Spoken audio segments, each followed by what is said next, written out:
Assalamualaikum warahmatullahi wabarakatuh. Kembali lagi di channel Berita Mistis. Untuk kisah kali ini saya akan membawakan sebuah cerita dari tulisannya Untung Prasetyo.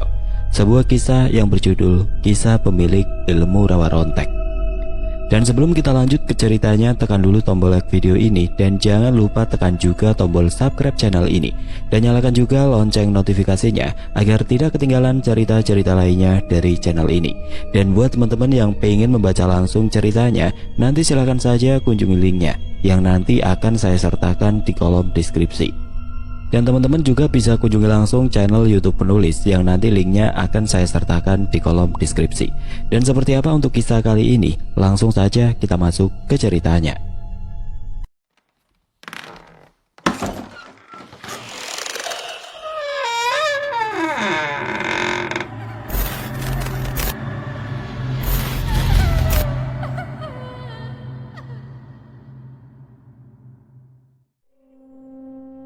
Kisah ini dialami oleh Mas Yayang yang tinggal di daerah Jawa Tengah. Kisah yang bagiku sangatlah memilukan sekaligus mengharukan ini diceritakan Mas Yayang yang kini sudah berusia setengah abad lebih. Kisah berawal dari sebuah bengkel mobil yang dibuka Mas Yayang di tengah kota di Jawa Tengah. Bengkel servis yang melayani semua jenis kendaraan itu meningkat pesat pada sekitar tahun 98. Yang dimana pada tahun itu krisis moneter datang menerpa negeri ini dan membuat hampir semua sektor bisnis mati suri. Tapi di awal tahun 2000-an, Mas Yayang melakukan kesalahan fatal yang dengan cepat merubah nasibnya. Mas Yayang pun harus meninggalkan kota kelahirannya dan meninggalkan semua aset yang dimilikinya karena saat itu dia adalah seorang target operasi dari pihak berwajib. Bisnis yang awalnya berjalan baik harus berakhir tragis karena kesalahan fatal yang seharusnya tidak dilakukannya. Tapi setelah Mas Yayang menyadari kesalahannya dan melakukan penyelidikan atas apa yang telah dilakukannya, dia mendapat kesimpulan bahwa ada seseorang yang memang sengaja menjebaknya. Semua kesialan yang dialami Mas Yayang merupakan ulah dari seorang teman yang merasa iri dengan berkembangnya bengkel yang dimiliki oleh Mas Yayang. Malam itu Mas Yayang mendapatkan kabar dari Mas Topik yang menjadi kepala mekanik di bengkel miliknya. Mas Topik mengatakan bahwa Mas Yayang harus segera pergi dari rumahnya karena beberapa petugas kepolisian sedang mencarinya. Mendengar kabar dari Mas Topik, Mas Yayang langsung bergegas pergi ke sebuah tempat di pinggir sungai dengan membawa semua uang yang dimilikinya serta beberapa barang berharga yang berupa perhiasan yang selama ini dikumpulkan dari hasil usahanya. Mas Yayang bersembunyi di rumah kecil yang menjadi tempat tidur orang-orang yang kerja bersamanya. Tapi ternyata tempat itu juga sudah diketahui oleh petugas kepolisian yang mencarinya. Dan akhirnya Mas Yayang pun berlari ke arah sungai yang alirannya sangat deras dan bersembunyi di balik semak yang tumbuh di pinggir sungai tersebut selama 3 jam. Setelah keadaan aman, Mas Yayang pun segera berjalan menuju ke jalan raya dan mencari angkutan umum ke terminal. Sore harinya Mas Yayang sampai di rumah seorang temannya yang bernama Wahyu di daerah Yogyakarta. Mas Yayang pun menceritakan apa yang telah dialaminya dan meminta Wahyu untuk tinggal sementara waktu di rumahnya. Seminggu sudah Mas Yayang berada di daerah Jogja. Dia bersikap biasa saja, seolah sedang tidak terjadi apa-apa pada dirinya dan dapat bergaul dengan cepat di daerah tempat tinggal Mas Wahyu. Hingga suatu saat tiba-tiba saja Mas Yayang mengalami rasa sakit yang luar biasa di bagian perutnya. Rasa sakit itu membuat Mas Yayang beberapa kali mengeluarkan darah kental saat dia memuntahkan makanan yang telah dimakannya. Beruntungnya saat itu Mas Yayang yang dikenal sangat baik, mudah bergaul dan juga senang membantu warga di sekitar tempat tinggalnya, bertemu dengan Pak Bardi yang mengerti tentang hal-hal spiritual. Pak Bardi pun dengan ikhlas mengobati Mas Yayang yang ternyata sedang mendapat serangan gaib. Setelah 1 minggu berjuang untuk melawan makhluk-makhluk kiriman seorang dukun sakti yang mau membunuh Mas Yayang, akhirnya Pak Bardi mendapatkan sebuah pemikiran untuk merubah penampilan Mas Yayang. Makhluk-makhluk gaib yang dikirim oleh beberapa dukun telah mengaku bahwa harus membunuh lelaki berambut panjang dengan anting di kuping bagian kirinya. Hampir semua makhluk gaib yang dapat diajak mediasi mengatakan hal yang baik. Akhirnya Pak Bardi meminta Mas Yayang untuk mencukur rambut gondrongnya dan melepas anting yang ada di telinganya, serta diminta untuk memanjangkan kumis dan jenggotnya demi keselamatannya. Sungguh aneh tapi nyata, penyakit yang dialami Mas Yayang pun perlahan menghilang ketika dia sudah memangkas rambut panjangnya dan melepas anting-antingnya. "Saya akan terus membantu sampean, Yang, sampai sampean sembuh," ujar Pak Bardi yang merasa senang dengan pulihnya Mas Yayang. "Matur nuwun Pak Ade, tapi kalau boleh tahu, siapakah yang mengirimkan santet ini Pak Ade?" tanya Mas Yayang yang merasa penasaran dengan apa yang sudah menimpanya.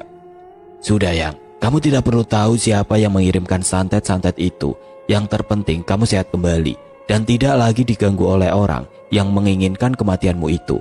Sekarang dengan penampilan baru, kau harus jadi sosok baru yang lebih baik lagi.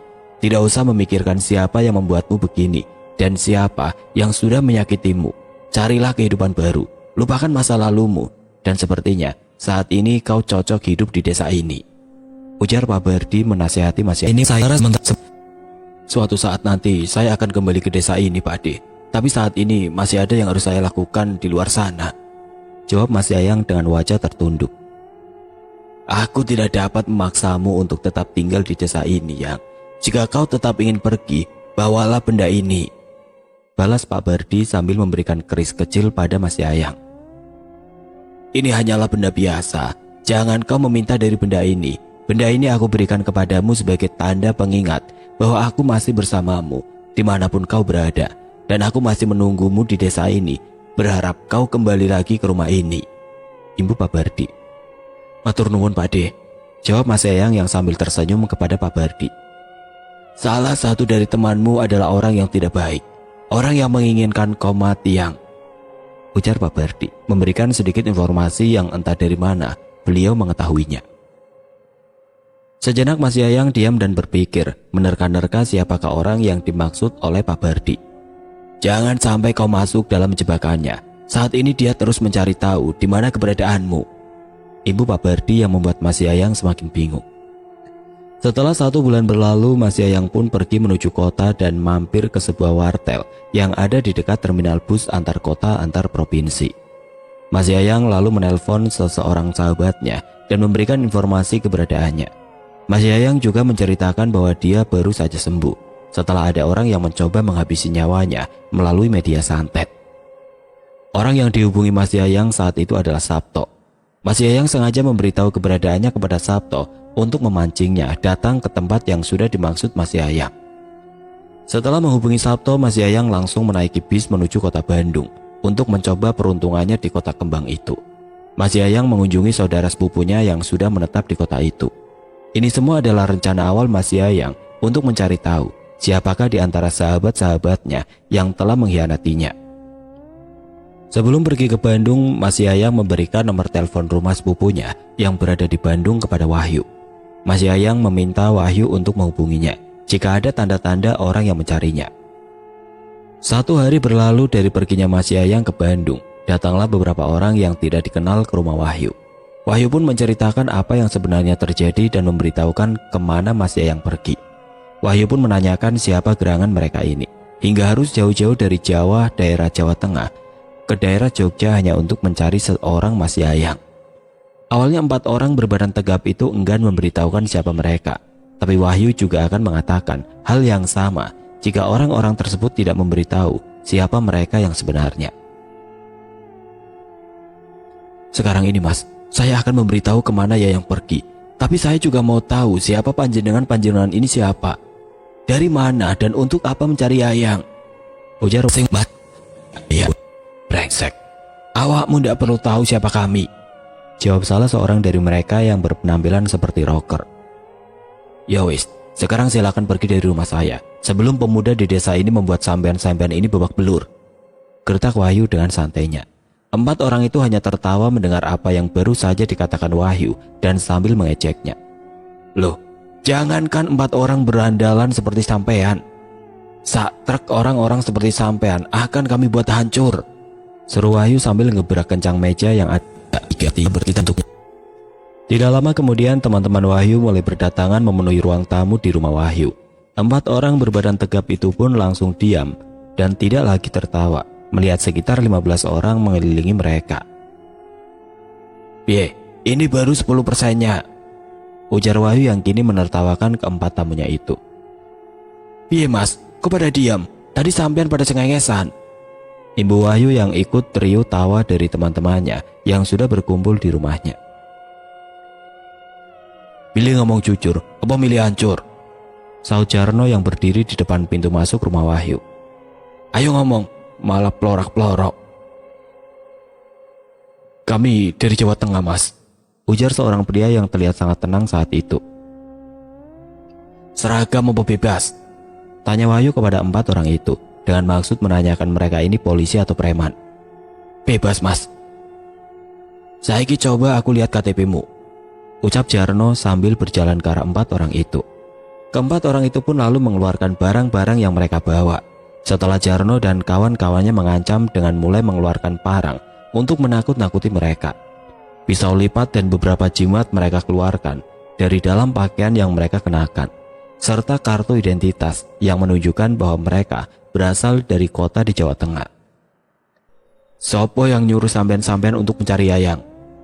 Tanya Wahyu dengan sopan. Namanya Mas Sabto, Mas, jawab seseorang yang bernama Dedi. Bilang sama Sabto, Yayang sudah pergi ke Bandung, ke rumah saudaranya. Aku dan teman-temanku tidak cocok sama dia, dan terpaksa Yayang kami suruh pergi kemarin, balas Wahyu tegas. Jadi kalau mau cari Yayang, carilah di Bandung. Setelah beberapa hari di sini, Yayang mengaku kalau saat ini ia buron. Jadi kami mengusirnya dengan halus, Ibu Wahyu menjelaskan. Jadi urusan kita selesai sampai di sini. Oke, Dap, ucap Jarno sembari mengulurkan tangan untuk menyalami 4 orang itu. Keempat orang suruhan Sabto pun pergi meninggalkan daerah tempat tinggal Wahyu. Semua yang dilakukan Wahyu memang sudah direncanakan oleh Mas Yayang. Sebelum pergi, Mas Yayang meminta Wahyu untuk mengorek informasi dari orang-orang yang sedang mencarinya. Setelah itu Wahyu segera menghubungi Mas Yayang dan menceritakan apa yang sudah terjadi di rumahnya. Bener, Mas, ternyata Sabto yang merencanakan untuk menghabisi sampean, ujar Wahyu di balik teleponnya. Mas Yayang pun sangat berterima kasih atas bantuan yang dilakukan Wahyu dan berjanji akan kembali menemui Wahyu setelah semua urusannya selesai. Setelah mendapatkan informasi dari Wahyu, Mas Yayang bergegas pergi ke daerah Banten untuk mencari teman sekolah semasa SMA dulu. Mas Yayang berpesan kepada saudara sepupunya untuk mengatakan bahwa Mas Yayang sudah pergi ke Jakarta, ke rumah pamannya yang ada di daerah Lebak Bulus. Jika ada yang mencarinya, baik itu dari pihak kepolisian ataupun hanya orang-orang bayaran. Setelah beberapa hari mencari alamat temannya yang ada di daerah Banten, Mas Yayang tidak sengaja bertemu dengan Supri, seorang supir angkutan umum. Mobil angkutan umum yang dikendarai Supri tiba-tiba saja mogok dan tidak dapat dihidupkan. Mas Yayang pun langsung membantu Supri memperbaiki mobil angkutan yang dikendarai Supri. Dan setelah dapat menghidupkan kembali mobil itu, Supri pun mengajak Mas Yayang untuk singgah di rumah kontrakan milik Supri. Dan sejak saat itulah, keduanya menjadi semakin akrab layaknya seorang saudara. Setelah beberapa minggu bersama Supri, Mas Yayang pun akhirnya mengungkapkan tujuannya datang ke kota ini. Dia meminta tolong Supri untuk mencarikan seorang guru yang mau mengajari ilmu kebal. Karena Supri merasa iba dengan apa yang sudah dialami Mas Yayang, dengan senang hati Supri mengantarkan Mas Yayang ke sebuah padepokan kecil, tempat belajar ilmu kanuragan. Tujuan Mas Yayang saat itu jelas, dia akan membalas apa yang sudah Setelah 6 bulan berada di Banten, Mas Yayang pun mulai menguasai beberapa ilmu penting untuk menjaga diri. Selain itu, Mas Yayang juga belajar beberapa ilmu silat dari daerah setempat. Setelah dirasa cukup, Mas Yayang diminta oleh gurunya untuk pergi ke daerah Sukabumi, ke tempat salah seorang sahabat gurunya tersebut untuk mendalami ilmu-ilmu yang sudah dimilikinya. Selama 1 tahun berada di daerah Sukabumi, Mas Yayang sudah menguasai ilmu-ilmu kebatinan. Selain mahir dalam gerakan ilmu bela diri silat, Mas Yayang juga sudah dapat mengetahui hal-hal gaib di sekitarnya. Puncaknya, Mas Yayang pun kembali lagi ke daerah Banten setelah gurunya menemuinya dalam mimpi dan meminta Mas Yayang segera datang. Sampai di Banten, Mas Yayang dikejutkan oleh kondisi gurunya yang sedang sakit parah. Tapi sang guru malah merasa sangat senang ketika Mas Yayang sudah duduk di sampingnya. Apakah kau masih ingat ketika pertama kali datang ke padepokan ini, Yang? Tanya guru Mas Yayang dengan nafas sedikit berat. Masih, Pak. Waktu itu saya meminta Bapak mengangkat saya menjadi murid, dan saya berjanji akan memenuhi apa yang Bapak minta kepada saya, jawab Mas Yayang sambil menundukkan wajahnya. Syukurlah kalau kau masih mengingatnya. Sekarang aku meminta kesediaanmu untuk mau menerima ilmu yang aku miliki.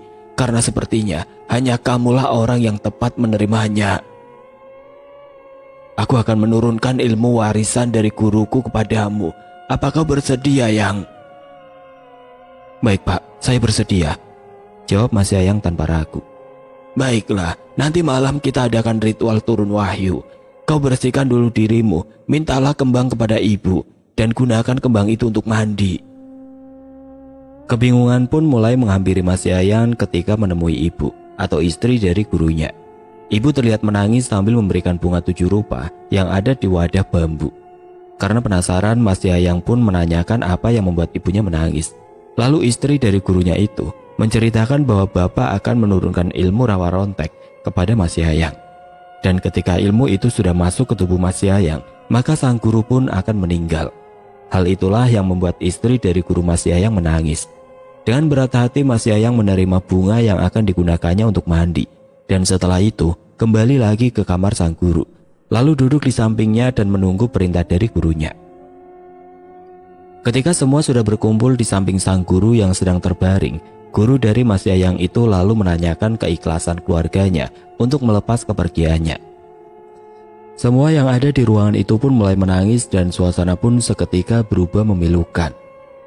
Sudah saatnya Bapak pergi. Bapak sudah tidak sanggup menahan rasa sakit ini, ujar sang guru kepada istri dan ketiga anak perempuannya.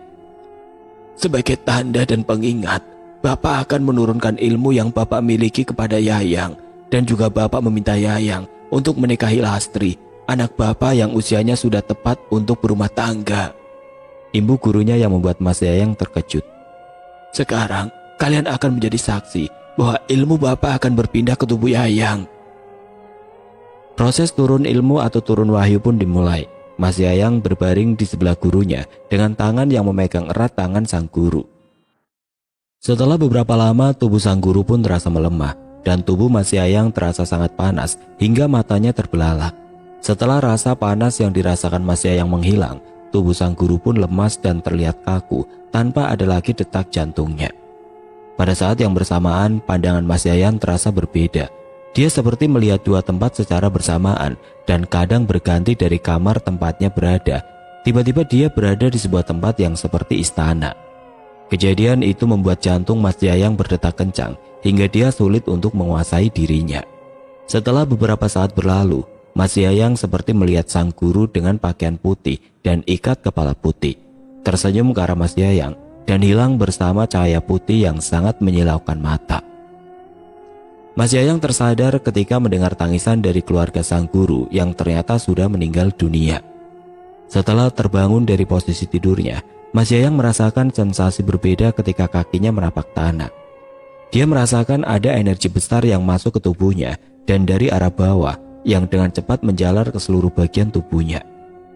Mas Yayang seperti memiliki kekuatan besar yang membuat tubuhnya perlahan menjadi hangat dan sangat bersemangat. Sudah masuk, Kang, ucap Lastri yang kini berdiri di belakang Mas Yayang. Iya, Dek, tubuhku terasa panas. Lastri pun mengajak Mas Yayang keluar dari dalam kamar gurunya. Hal itu dilakukan Lastri sesuai permintaan ibunya yang sudah mengetahui seluk-beluk tentang ilmu yang dimiliki ayahnya. Setelah 40 hari meninggalnya sang guru, Mas Yayang diminta keluarga sang guru untuk meneruskan padepokan kecil miliknya. Tapi Mas Yayang menolak karena masih mempunyai urusan yang belum terselesaikan. Setelah 2 bulan berlalu, Mas Yayang lalu berpamitan kepada istri dari gurunya yang juga calon dari ibu mertuanya untuk membereskan urusan di kampung halamannya. Mas Yayang berjanji akan segera kembali dan menikahi Lastri setelah urusannya selesai. Tapi keluarga Lastri menolaknya dan meminta Mas Yayang untuk menikahi Lastri dulu sebelum kembali ke daerah asalnya. Setelah pernikahan Mas Yayang dan Lastri, Mas Yayang pun berpamitan untuk ke Jogja menemui sahabatnya yang akan dimintai bantuannya untuk menyelesaikan permasalahannya. Tapi sebelum itu dia akan ke Bandung terlebih dahulu. Setelah mendapat restu dari ibu dan istrinya, berangkatlah Mas Yayang menuju ke kota Bandung. Setelah sebelumnya menelpon sepupunya untuk memastikan keadaan di sana aman. Setelah sampai di Bandung, sepupu Mas Yayang menceritakan bahwa selama 6 bulan lebih rumahnya diawasi orang asing yang sepertinya masih mencari Mas Yayang sampai saat ini. Mengetahui hal itu, Mas Yayang pun segera berangkat ke Jakarta menuju ke rumah pamannya. Tapi saat itu, sang paman sedang berada di Surabaya. Di Jakarta itulah Mas Yayang mulai menyusun rencana untuk membalaskan dendamnya kepada Sabto. Mas Yayang pun lalu kembali menghubungi Sabto, orang yang menjadi penyebab hancurnya kehidupan Mas Yayang. Mas Yayang menceritakan kemana dia selama 2 tahun ini dan mengatakan bahwa dia sekarang berada di Jakarta. Tidak lupa Mas Yayang pun meminta nomor handphone milik Sabto agar lebih mudah menghubunginya. Setelah itu Mas Yayang kembali lagi ke Bandung dengan maksud untuk meminjam uang kepada sepupunya, karena saat ini Mas Yayang sudah tidak memiliki uang sedikit pun. Setelah itu dia kembali pergi ke daerah Lampung. Sampai di daerah Lampung, Mas Yayang kembali menghubungi Mas Sabto ke nomor handphonenya. Hal itu dilakukan Mas Yayang untuk mengelabui Sabto, karena pada saat menghubungi nomor handphone, kode area tempat Mas Yayang berada akan langsung diketahui oleh Sabto, sehingga kemungkinan besar Sabto akan mencarinya di Lampung. Selama menghubungi Sabto, Mas Yayang bersikap biasa saja tanpa berbicara dengan nada keras. Dan juga Mas Yayang tetap berpura-pura tidak tahu kalau Sabto lah dalang dibalik kehancuran hidupnya. Dari Lampung, Mas Yayang langsung meluncur kembali ke Jogja untuk menemui Wahyu. Karena berkat Wahyu lah, Mas Yayang dapat memastikan bahwa Sabto benar-benar musuh dalam selimut. Di Jogja, Mas Yayang disambut hangat oleh Wahyu dan pemuda yang ada di daerah itu. Mas Yayang menceritakan bahwa selama ini dirinya berada di Banten dan Sukabumi. Pada saat yang bersamaan, Mas Yayang pun kembali bertemu dengan Pak Bardi, orang yang telah menolong Mas Yayang ketika Mas Yayang diserang santet yang dikirim oleh Sabto. "Wah, kamu sekarang sudah memiliki ilmu, Yang," ujar Pak Bardi sambil menyalami Mas Yayang. Mas Yayang pun mencium tangan Pak Bardi, karena Pak Bardi sudah dianggapnya sebagai orang tuanya. "Tidak, Pak De, saya masih sama seperti yang dulu." "Sudah siap gugat kayangan, Yang?" tanya Pak Bardi. "Sampun, Pak De," jawab Mas Yayang dengan mantap. "Aku bisa bantu apa, Yang? Bilang saja, pasti tak bantu." "Siap, Pak De. Sementara ini biar yang muda-muda ini dulu yang membantu saya. Nanti Pak De tak sisakan tugas yang spesial untuk Pak De," jawab Mas Yayang yang membuat Pak Bardi menganggukkan kepalanya. "Ya yang dibantu toh, Cak," ujar Pak Bardi kepada Wahyu, Jarno dan seluruh pemuda yang ada bersama Mas Yayang. "Siap, Mbah," ujar Wahyu dan teman-temannya serentak. Pak Bardi adalah sosok sesepuh yang sangat disegani di Jogja. Beliau sangat akrab dengan pemuda di daerahnya, yang membuat Pak Bardi semakin dikagumi di sana. Mas Yayang pun mulai merencanakan aksinya untuk mengembalikan nama baiknya di daerah asalnya. Hal pertama yang dimulainya adalah mengunjungi rumah orang tuanya yang kini ditempati adiknya. Sesampainya di rumah orang tua Mas Yayang, awalnya adiknya yang bernama Tommy enggan untuk menemuinya. Tommy menganggap Mas Yayang telah merusak nama baik keluarganya dan juga citranya sebagai pemasok onderdil kendaraan pun menjadi buruk. Tapi setelah Mas Yayang menjelaskan kepada Tommy tentang kejadian yang sesungguhnya, Tommy pun mulai mengerti. "Mobil yang dibawa Sabto ke bengkelku itu adalah mobil resmi, Tom. Aku sendiri yang mengecek nomor mesin dan nomor kerangkanya.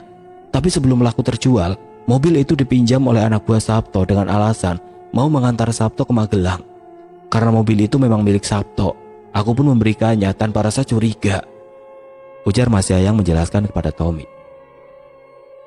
"Setelah 2 hari dipakai Sabto, mobil itu dikembalikan ke bengkelku dan sehari setelahnya ada orang yang ingin membeli mobil itu dan anehnya pembeli itu tidak menawar sama sekali harga yang aku ajukan.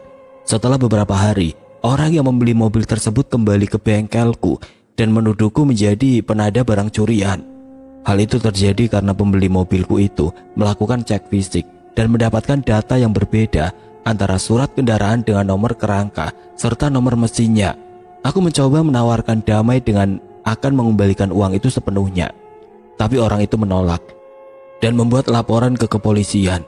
Kalau kamu gak percaya, tanya sama Topik lah." Ibu Mas Yayang memberi penjelasan kepada adiknya. "Iya Mas, Topik dan Pujo sudah menceritakannya kepada aku. Sekarang aku akan membongkar apa yang sudah dilakukan Sabto dan orang-orangnya yang sudah menjebakku." "Nggak gampang Mas, sekarang Sabto sudah menjadi bos besar yang menguasai kota. Semua bisnis di kota ini sudah ada di bawah kendalinya. Selain orang-orang biasa, Sabto juga memiliki orang-orang sakti yang membantunya. Apa yang baru saja dikatakan Tommy sepertinya akan membuat langkah Mas Yayang lebih sulit untuk balas dendam dan membongkar kejahatan Sabto. Tapi setelah Wahyu memberikan ide-ide untuk mulai menghancurkan bisnis Sabto, Mas Yayang pun kembali bersemangat. Aku tahu Mas, bar yang ada di perempatan itu punya Sabto kan?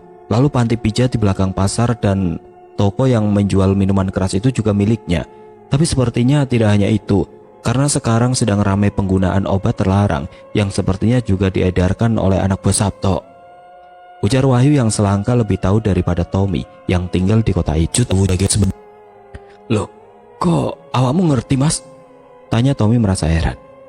Aku ada beberapa teman yang tinggal di kota ini Mas, dan sering mendengar cerita-cerita dari mereka soal Sabto yang kini juga memegang wilayah kota ini. Jawab Wahyu menjelaskan. Sulit untuk membongkar kejahatan Sabto saat ini, karena aparat penegak hukum pun sudah berhasil dia taklukkan. Ujar Mas Tommy yang sepertinya tidak ingin terlibat dalam masalah Mas Yayang dan Sabto. Kalau kita dapat mengetahui di mana Sabto menyimpan obat-obatan terlarang yang diedarkan, kita bisa minta bantuan dari kepolisian daerah Mas. Balas Wahyu yang merasa sangat yakin. Aku tidak akan melibatkanmu dalam urusan ini Tom. Cuma aku butuh uang untuk menjalankan rencanaku. Ucap Mas Yayang kepada Tommy. Kalau uang ada, tapi setelah itu pergi yang jauh dari rumah ini. Dan jangan bawa-bawa aku dalam masalah besar yang sedang kau cari. Jawab Tommy dengan tegas. Setelah mendapatkan uang hasil penjualan barang-barang milik Mas Yayang dulu, Mas Yayang dan Wahyu mulai mencari celah untuk dapat masuk ke dalam lingkaran bisnis gelap yang kini sudah dikuasai oleh Sabto. Mas Yayang lalu mengajak Wahyu ke rumah salah satu teman baiknya yang bernama Topik. Dengan harapan Topik dapat membantu Mas Yayang membersihkan kembali nama baiknya. Tapi sepertinya Mas Yayang dan Wahyu menemui jalan buntu untuk dapat membongkar semua bisnis gelap yang dilakukan Sabto. Dan jalan satu-satunya adalah dengan menemui Sabto secara langsung, karena Topik pun mengaku takut untuk berurusan dengan Sabto. Mas Yayang pun kembali lagi ke Jogja untuk mengantar Wahyu pulang. Dia tidak mau melibatkan siapapun dalam masalah ini, karena yang kini dihadapi Mas Yayang bukanlah Sabto yang dulu lagi. Selama hampir 3 tahun belakangan ini, sepertinya Sabto telah menjadi penguasa tunggal di kota tempat kelahirannya itu. Sampai di Jogja, Mas Yayang kembali bertemu dengan Pak Bardi. Beliau sepertinya tahu tentang kegelisahan di hati Mas Yayang. Lama-kelamaan orang akan tahu apa yang sebenarnya terjadi. Kita tidak dapat memaksakan diri untuk melawan pikiran orang banyak. Namamu di sini cukup baik di sini, Yang. Di daerah ini, kau dicari banyak orang karena keahlianmu memperbaiki kendaraan bermotor, dan karena sikap baikmu kepada siapapun itulah yang membuat namamu dikenal baik di sini. Jadi kau tidak perlu membuktikan bahwa kau ini orang baik di daerahmu. Biarkan masyarakat menilainya sendiri. Ujar Pak Bardi memberikan sedikit wejangan kepada Mas Yayang. Mas Yayang hanya terdiam sambil terus memperhatikan apa yang disampaikan Pak Bardi. Dendammu tidak akan membuatmu kembali ke masa jayamu dulu, ya. Carilah tujuan lain selain dendam yang selama ini ingin kau balaskan. Tujuan lain? Bisiknya Mas Yayang dalam hati. Selain ingin menyingkirkan bisnismu dari kota itu, kenapa musuhmu terus mencarimu dan berusaha untuk menghabisimu, Yang? Tanya Pak Bardi yang membuat Mas Yayang terkejut. Sepertinya kau adalah sebuah penghalang besar yang harus disingkirkan oleh orang itu dengan berbagai cara. Imbu Pak Bardi yang makin membuat Mas Yayang bingung. Saya belum tahu, Pak Dek. Jawab Mas Yayang dengan tatapan kosong ke arah sepeda motor yang diparkir di depannya. Pengaruhmu terhadap orang-orang di kota itu akan membuat musuhmu sulit menguasai kota itu, Yang. Ucap Pak Bardi yang sepertinya mulai dipahami oleh Mas Yayang. Selain bengkelnya ramai di siang hari, tempat usaha Mas Yayang akan menjadi tempat anak-anak muda berkumpul dan bersenang-senang menikmati suasana kota. Dan lama-kelamaan banyak orang-orang yang menjadikan daerah sekitar Mas Yayang tinggal sebaik tempat berkumpul dan mencari hiburan di malam hari. Banyak warga asli daerah sana yang berjualan di sekitar bengkel Mas Yayang tanpa ada yang mengganggu, dan keadaan daerah itu sangat aman ketika Mas Yayang masih berada di sana. Kau disegani orang-orang bukan karena kau memiliki kesaktian tinggi atau ilmu bela diri yang mumpuni, tapi kau disegani orang karena kebaikanmu, dan sikap bijaksanamu dalam menghadapi berbagai permasalahan yang ada. Hal itulah yang tidak dimiliki teman yang menjadi musuhmu itu, Yang. Ujar Pak Bardi sambil mengisap rokok filter dalam-dalam. Jadi kau tidak perlu berpikir untuk mengembalikan nama baikmu dan membuktikan bahwa kau tidak bersalah dalam permasalahan yang membuat kehidupanmu hancur. Tapi yang perlu kau lakukan adalah menghentikan orang yang dengan kekuasaannya semakin menambah tingkat kejahatan. Matur nuwun Pakde, jawab Mas Yayang sambil tersenyum menatap Pak Bardi yang membalas dengan anggukan kepala. Ambillah tujuan untuk kemaslahatan orang banyak, cari jalan untuk kebaikan banyak orang, ujar Pak Bardi yang mengakhiri perbincangan mereka berdua. Tapi sebelum Pak Bardi pergi, beliau memberikan benda yang terbungkus kain putih. Benda itu adalah tempat dari sosok jin yang kapan saja bisa dipanggil oleh Mas Yayang jika dia terdesak. Tapi jin tersebut haruslah mendapat imbalan dari tugas yang sudah diselesaikannya. Dia harus menghisap habis saripati dan darah dari korbannya. Hari itu Mas Yayang sudah mengambil keputusan untuk menemui Sabto secara langsung dan menanyakan apa yang sebenarnya dia inginkan dari Mas Yayang. Keesokan harinya Mas Yayang pun berpamitan kepada Wahyu dan teman-temannya. Dia mengatakan bahwa akan kembali ke Banten karena sudah terlalu lama dia pergi. Itu semua hanyalah sebuah alasan yang disampaikan Mas Yayang kepada Wahyu agar Wahyu tidak terlibat dalam permasalahan ini. Wahyu pun mengantarkan Mas Yayang ke sebuah terminal bis dan meninggalkan Mas Yayang sendiri di sana. Setelah Wahyu pergi, Mas Yayang lalu mencari angkutan umum dengan tujuan ke daerah asalnya. Tanpa pikir panjang lagi, Mas Yayang langsung pergi mengunjungi rumah Sabto. Rumah yang dulu sering digunakannya berkumpul dengan kawan-kawannya, berbagai cerita dan melepaskan penat. Rumah milik Sabto pun terlihat sangat sepi, tanpa adanya kendaraan yang biasanya banyak terparkir di halaman rumahnya. Mas Yayang pun segera pergi dari rumah itu dan langsung melangkahkan kakinya ke bengkel milik Sabto yang ada sebelum pusat kota. Sesampainya di sana, Mas Yayang tidak menjumpai satu orang pun yang dulu dikenalnya. Semua anak buah Sabto adalah orang baru yang tidak mengenalnya. Karena tidak tahu lagi di mana akan mencari Sabto, Mas Yayang pun menanyakan keberadaan Sabto kepada seseorang yang sedang menggosok-gosok pintu mobil. Tapi sayangnya orang yang bekerja di bengkel milik Sabto itu tidak mengetahui di mana keberadaan bosnya saat ini. Mas Yayang akhirnya memutuskan untuk kembali ke rumah Sabto dan menunggunya di sana. Tapi apa yang dicari Mas Yayang ternyata memang sudah berada di rumahnya. Dan tanpa banyak basa-basi, Mas Yayang langsung menuju ke samping rumah Sabto yang terdapat gazebo besar, tempat Sabto dan orang-orangnya berkumpul. Semua mata tertuju ke arah Mas Yayang yang terus berjalan ke arah orang-orang itu berkumpul. Dan salah seorang yang mengenal Mas Yayang lalu berlari ke arah dalam rumah Sabto untuk memberitahu Sabto bahwa Mas Yayang ada di depan gazebo saat ini. Walah, ini yang namanya Yayang. Monggo, duduk Mas, ujar salah seorang anak buah Sabto setelah temannya memberitahunya. Matur nuwun Mas, Pak Sabtonya ada? Tanya Mas Yayang dengan tenang.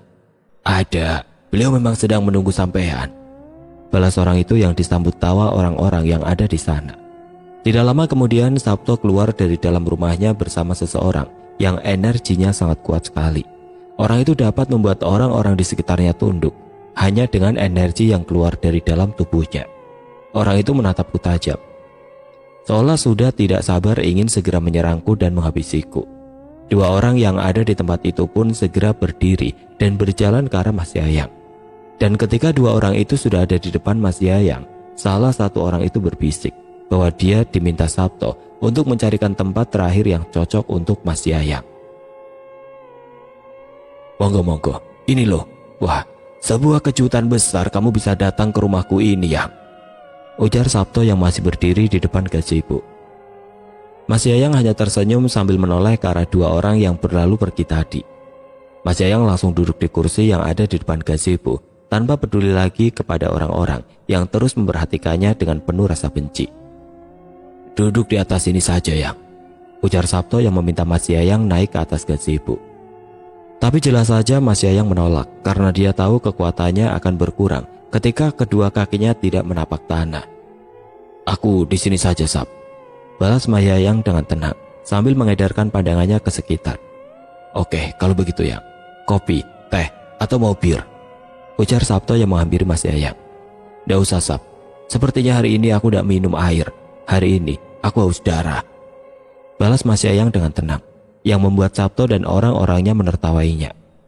Belum selesai orang-orang itu tertawa, tiba-tiba saja orang yang memiliki kekuatan sangat besar tadi menyerang Mas Yayang. Leher Mas Yayang terasa seperti tercekik dari belakang dan tubuhnya tidak dapat digerakkan sama sekali. Hal itu membuat Sabto tertawa terbahak-bahak dan langsung mengambil pisau lipat dari dalam sakunya. Bersamaan dengan tawa Sabto yang merasa sangat senang hari itu, dia pun lalu menusuk perut Mas Yayang dengan wajah sadis dan mata penuh dendam. "Manusia goblok, datang hanya untuk setor nyawa," ujar Sabto sambil menarik pisau yang menancap cukup dalam di bagian perut Mas Yayang. Setelah itu Sabto menendang Mas Yayang dengan sekuat tenaga hingga Mas Yayang jatuh tersungkur ke belakang. Dengan kesadaran penuh, Mas Yayang lalu melepaskan alas kakinya yang berupa sendal biasa dan langsung bangkit lagi. Tapi sebelum membalas serangan Sabto, Mas Yayang harus bisa memusnahkan 2 jin besar yang ada di belakang tubuhnya saat ini. Dengan mulai membacakan ajian-ajian yang dimilikinya, Mas Yayang kini dapat melihat dengan jelas sosok yang tadi mencekik dan mengunci gerak tubuhnya. Entah ajian apa yang digunakan Mas Yayang, hingga dengan cepat Mas Yayang dapat membuat jin-jin besar itu mundur dan kembali kepada majikannya. Darah yang keluar dari perut Mas Yayang pun seketika berhenti, dan luka di bagian perutnya pun dengan seketika menghilang. Sabto dan orang-orangnya sangat terkejut melihat apa yang terjadi pada Mas Yayang. Tapi sepertinya saat ini bukanlah saat yang tepat untuk melawan 2 makhluk sekaligus.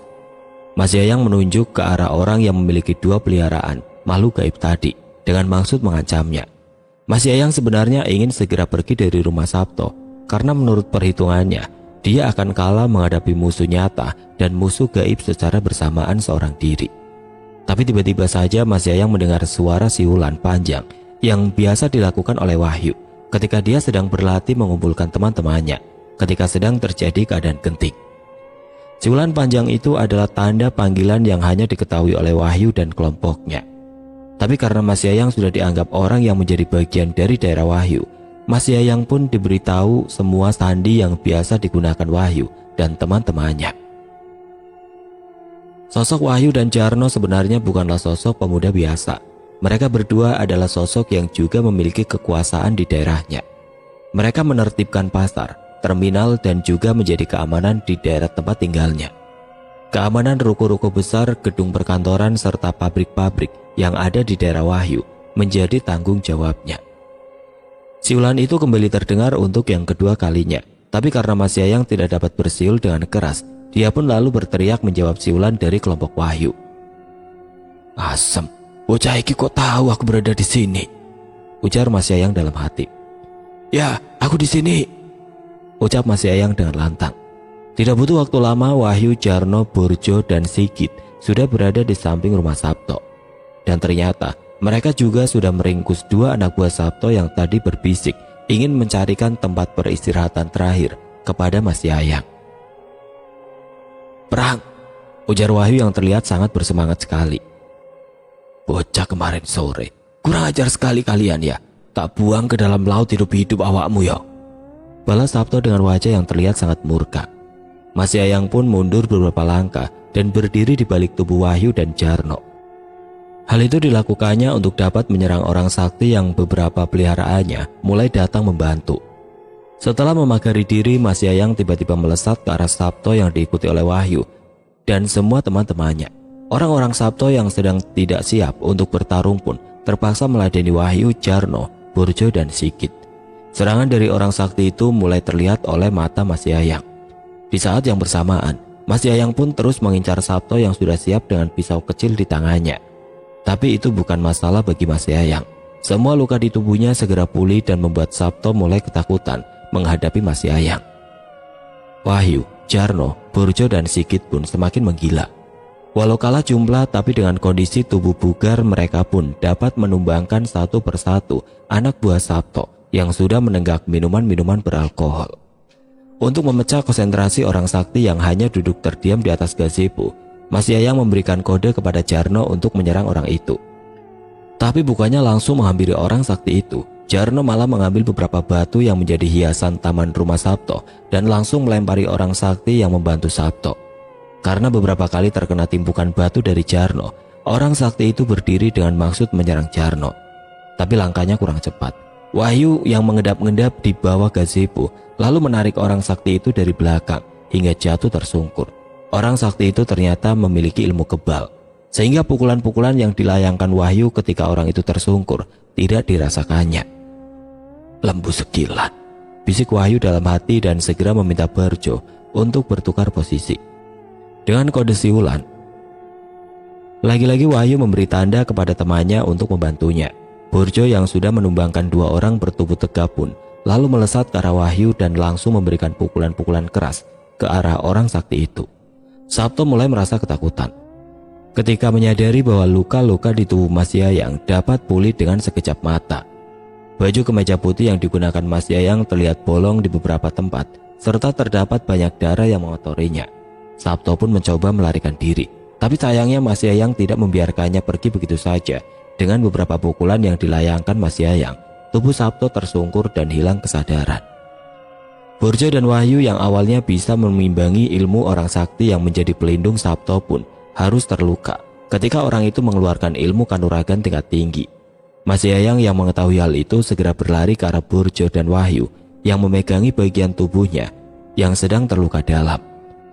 Dan kini Mas Yayang berhadapan dengan orang sakti tersebut. "Sampean siapa, Mas?" tanya Mas Yayang. "Untuk apa kau mau tahu siapa aku?" "Aku tidak ada urusan dengan sampean, jadi sebaiknya kita sudahi saja semua ini." "Saat ini kau sudah berurusan denganku, Yang, karena selama beberapa tahun terakhir ini aku gagal membunuhmu." "Jadi kaulah orang yang pernah mengirimku santet itu?" jawab Mas Yayang dengan tenang. "Namaku Karso, dan aku tidak pernah gagal menghabisi seseorang, baik itu dengan ilmu-ilmuku ataupun dengan pusakaku ini," ujar orang sakti yang bernama Karso sambil menghunus keris panjang yang berwarna hitam dengan energi yang sangat kuat. Tanpa basa-basi lagi, Karso langsung menyerang Mas Yayang, sementara Wahyu, Barjo, Jarno, dan Sigit mulai meringkus anak Sabto dan anak buahnya. Mereka segera menyingkir dari tempat Mas Yayang dan Karso bertarung. Ujung keris beracun milik Karso sudah dapat melukai tubuh Mas Yayang, tapi dengan ilmu yang dimilikinya, luka itu kembali pulih dengan sangat cepat. Karso yang masih belum menyadari bahwa Mas Yayang memiliki ilmu rawa rontek pun masih terus menyerang Mas Yayang dengan sangat ganas. Dan karena Karso lengah, pukulan berisi energi tenaga dalam pun dapat menembus ilmu lembu sekilan yang dimiliki Karso. Karso pun tersungkur dengan darah yang mulai keluar dari sudut bibirnya. Karso lalu bersila dan tidak memperdulikan lagi serangan yang akan dilayangkan Mas Yayang. Sepertinya Karso akan menggunakan ilmu pamungkasnya untuk mengalahkan Mas Yayang. Langit yang berubah menghitam disertai tiupan angin kencang menjadi tanda bahwa Karso kini sudah mempersiapkan ilmu tertingginya. Dan hal itu sudah diketahui Mas Yayang dengan mata batinnya. Sosok jin bertubuh besar berkepala botak dengan daun telinga lebar kini muncul di belakang Karso. Mas Yayang pun tidak tinggal diam. Selain tubuhnya telah terlindungi oleh ilmu rawa rontek, Mas Yayang pun mengeluarkan semua ilmu yang dipelajarinya di daerah Sukabumi.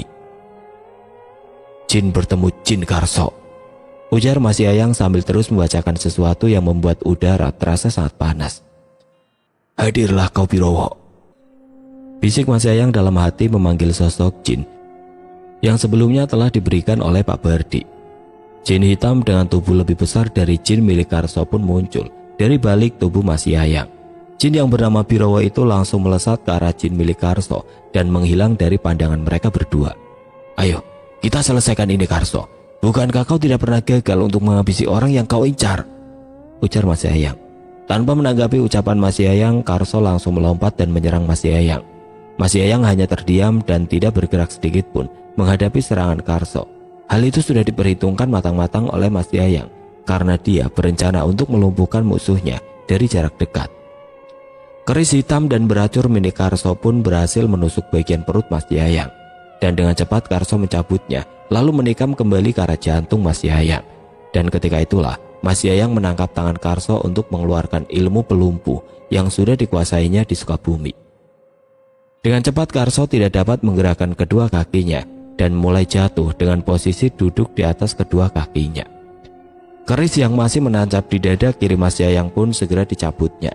dan dengan wajah marah, Mas Yayang memperlihatkan ilmu yang dimilikinya kepada Karso. Karso yang sudah tidak dapat bergerak pun hanya terpana melihat apa yang sedang dilakukan Mas Yayang. Mustahil seorang bisa tetap hidup dengan jantung yang sudah rusak akibat tertancap keris sakti miliknya. Rawa rontek, gumamnya dengan wajah takjub, menyadari bahwa musuhnya bukanlah orang sembarangan. Setelah mencabut keris milik Karso, Mas Yayang lalu mematahkan bilah keris yang menjadi senjata utama Karso. Karso pun hanya bisa pasrah melihat itu, dan kini dia mulai melawan ilmu pengelumpuh yang sudah mengunci tubuhnya. Percuma saja Karso, kau tidak dapat membukanya, ujar Mas Yayang dengan senyum mengejek Karso.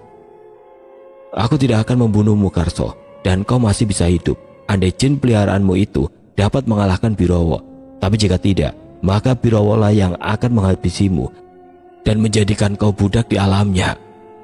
Setelah itu Mas Yayang lalu menghampiri Wahyu dan Borjo untuk mengobati keduanya. Dengan kemampuan yang dimiliki Mas Yayang, dia pun mampu untuk menyembuhkan luka dalam yang dialami Wahyu dan Borjo. Sabto yang tersadar ketika langit sudah gelap pun dibuat terkejut ketika mengetahui tubuhnya sudah terikat di sebuah tempat yang tidak asing baginya. Di tempat itu hanya ada dirinya dan Mas Yayang. "Piye Sab?" tanya Mas Yayang kepada Sabto. Sabto tidak menjawab pertanyaan dari Mas Yayang dan malah meludah di depannya. Mas Yayang hanya tertawa menanggapi apa yang dilakukan Sabto. Dan dengan tenang Mas Yayang mendekati Sabto sambil memainkan pisau kecil milik Sabto. Dengan santainya Mas Yayang memperlihatkan kemampuan yang dimilikinya kepada Sabto dengan menusuk-nusukkan pisau kecil itu ke tangannya. Hal itulah yang membuat Sabto merasa takut dan mulai berbicara kepada Mas Yayang. "Aku salah Yang, semua ini salahku," ujar Sabto dengan tubuh gemetar. "Terus, apa saja kesalahanmu yang membuatku kehilangan kehidupan di kota ini?" balas Mas Yayang dengan tenang. "Aku merekayasa mobil yang dijual kau. Dan aku juga sudah membayar orang yang melaporkanmu ke polisian," jawab Sabto seraya menyesali perbuatannya. "Setelah itu," sahut Mas Yayang lagi, "aku juga telah memfitnahmu meminta orang untuk menghabisimu dan membayar beberapa oknum untuk menangkapmu." "Baiklah, semua itu benar kau yang telah melakukannya. Dan dengan sadar kau memang berniat untuk menghancurkan hidupku?" tanya Mas Yayang sambil menyayat-nyayat bagian perutnya sendiri. "Lihat ini Sab," ujar Mas Yayang sambil menusuk-nusukkan pisau lipat milik Sabto ke lengan kiri Mas Yayang. Sabto semakin ketakutan pun segera mengakui perbuatannya. Dan tanpa diketahuinya, semua perkataan Sabto sudah direkam oleh Wahyu dan kawan-kawannya. Serta Wahyu juga meminta oknum aparat untuk menjadi saksi atas semua pengakuan dosa dari Sabto. "Awakmu tahu Sab, aku saiki bagaimana?" "Iya Yang, aku salah, maafkan aku."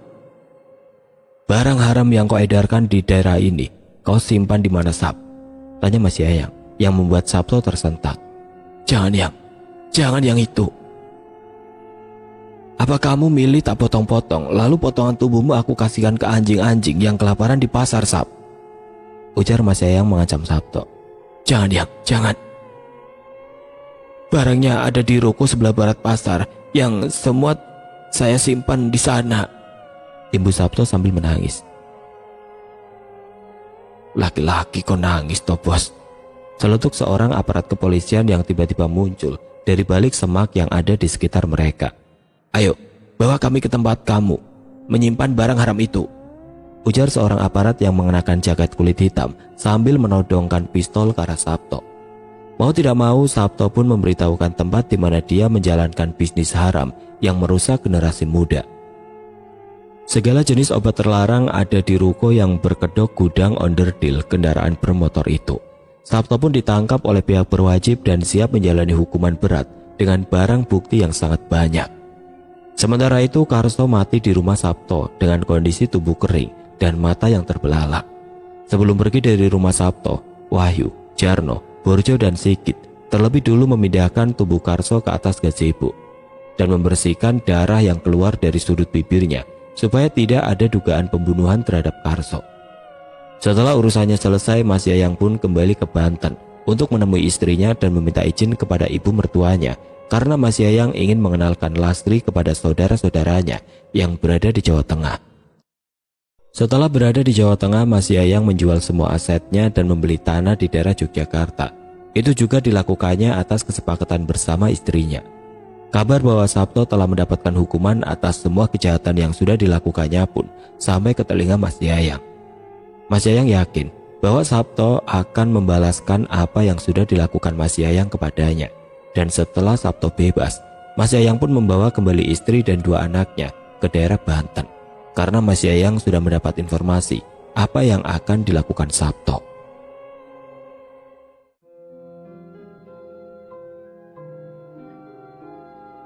Oke teman-teman, sekian untuk kisah kali ini. Bagaimana menurut kalian tentang kisah ini? Tulis komentar kalian di kolom komentar. Dan buat teman-teman yang baru bergabung, jangan lupa untuk like, komen, share, serta subscribe channel ini. Dan nantikan kisah-kisah horor berikutnya tetap di channel Berita Mistis. Wassalamualaikum warahmatullahi wabarakatuh.